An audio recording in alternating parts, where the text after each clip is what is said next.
নমস্কার, আমি মৌসুমী চক্রবর্তী বলছি। এই ডক্টর সমীর কুমার ধারার খাবার যখন ঔষধ এই বইটা আমি সংগ্রহ করেছিলাম। এই বইটা সংগ্রহ করার পর আমি তো দারুণ ভাবে উপকৃত হই। কারণ আমার মনে একটা প্রশ্ন ছিল যে খাবার যখন ঔষধ, এটা আবার কিরকম ধরনের হতে পারে।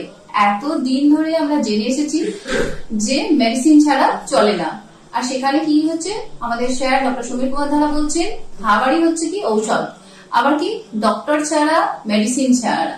তো এই ওই বইটা সংগ্রহ করার পর আমার মনে যে সন্দেহটা ছিল, সেই সন্দেহটা তো পুরোপুরি দূর হয়ে গেছে।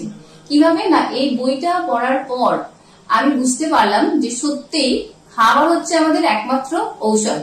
আমরা যে অসুস্থ হচ্ছি সেটাও কি খাবারের মাধ্যম দিয়ে। অর্থাৎ এই বইটা যদি কেউ সংগ্রহ করেন, সে নিজেই বুঝতে পারবে যে সত্যিই খাবারই হচ্ছে আমাদের বেঁচে থাকার একমাত্র পথ। অর্থাৎ খাবার যদি আমরা সঠিকভাবে গ্রহণ করতে পারি, তাহলে খুব সহজে আমরা কি হতে পারবো, সুস্থ হতে পারবো।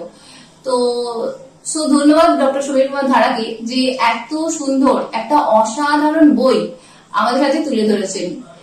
যদি আপনারাও নিজেদের জীবনকে পরিবর্তন করতে চান ডক্টর ছাড়া, ঔষধ ছাড়া, তাহলে আপনারা এই বইটা অবশ্যই সংগ্রহ করবেন। সংগ্রহ করার পর আপনারাও ঠিক আমার মতোই এই কথাই বলবেন যে খাবার হচ্ছে আমাদের ঔষধ।